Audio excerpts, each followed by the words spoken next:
Hello, Catriona. Hi.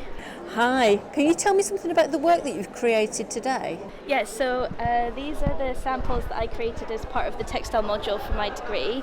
They're from 3 of the characters that I chose to design for as part of my final year project.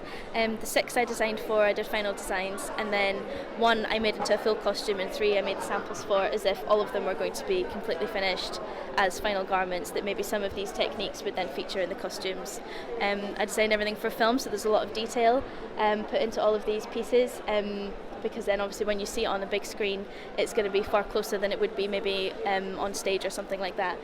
So I use a lot of different techniques in these, including digital embroidery, free machine embroidery, hand embroidery, crochet. I've got some chicken bones on some of these ones to represent one of the characters. I've done smocking. There's a whole lot of beading on some of these as well, and some goldwork. The colours are all quite clear, representing the characters that they are for. I tried to keep them all quite similar, and they also represent their personalities and things like that. So I picked 6 characters from the story Daughter of Smoke and Bone by Laini Taylor. I thought that the 6 characters were the most interesting due to who they are in the book, their relationships with each other, how they behave and their personalities. The book really stood out to me actually overall because the descriptions of the characters and their personalities was so rich and interesting, and I knew that all the characters were so varied that it would give me a really wide breadth of research to get started with. So you made miniature versions of each piece? Yes, I made miniature versions. Yeah, I felt like I got my best work from doing it 3D rather than drawing. I did do some drawing, textile drawings and things to supplement my sample work for my characters and things like that, and I did some rough sketches to begin with just to kind of get my eye into the different silhouettes of each character, but ultimately I did do most of my work in 3D. I find that doing a smaller thing does give me enough I can figure out enough if it's going to work or not in terms of the material that I've used as a background, the different layers of techniques that I'm using and things like that. So then if I do it on a smaller piece, I haven't wasted time doing it on a larger piece, so then the next time I do it, I've got it down and it's going to work. So since I designed all my costumes, especially this one for film, the level of detail had to be very high, considering if there's a close-up of the actor's face, then his neck and his shoulders and things are going to be right in view, and it's going to be the size of a cinema screen. So with this I tried to incorporate as much detail as possible with hand stitching, but also machine stitching using a pin tuck foot.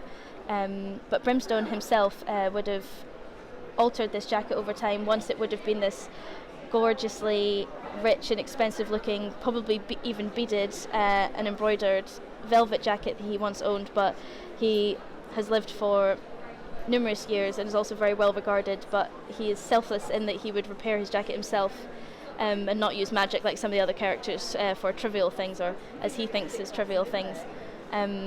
So along the way and along his journey across different worlds, different countries, he has picked up different things, and also he works a lot with different animal teeth, so he's used these to create buttons to try and fasten his coat over time, as all the fastenings originally have fallen off.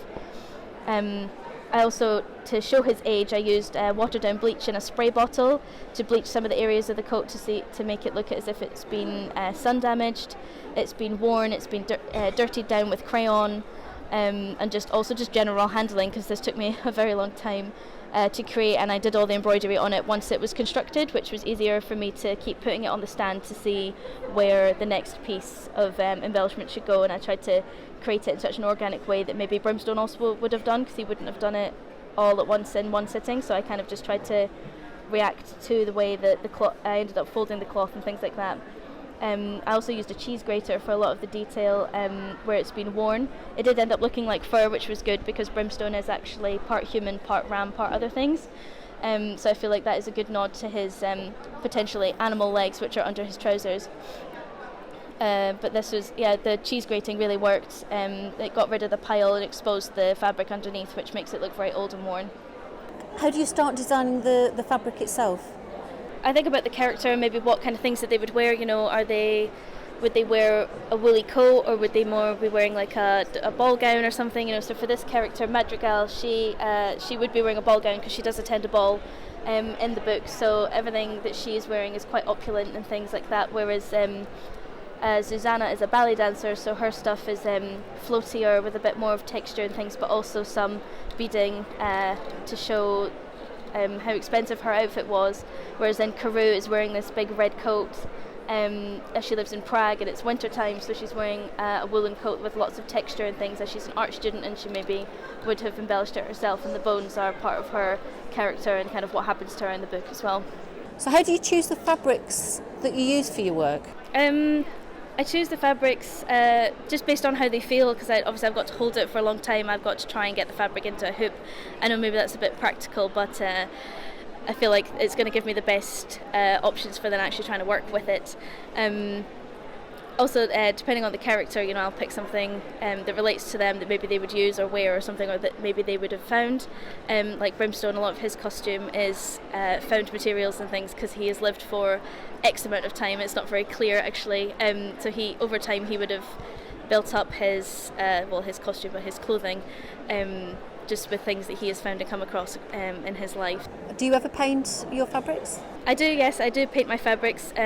Sometimes it's maybe a bit unconventional with acrylic paint, with some textile medium in it to try and loosen it a bit, but sometimes it's the stiffness that I do want. I also paint Bond web a lot with watercolour, and then iron it on and peel it off, and it gives me a kind of roughened up texture, and it also allows me to then iron it again with loose threads and bits of clipped up fabric that stick to it to create a background before I machine embroider over it. Are there any people that have influenced the work that you make? I would definitely say Michelle Carragher, who does the embroidery for Game of Thrones. She is somebody that I really look up to. Ultimately, I would love to be maybe the next her, I don't know, I guess. So yeah, her level of detail and things, and also Jan and Jean, the embroidery ladies, their use of texture and layering and stitch also really inspires me in my work, yeah.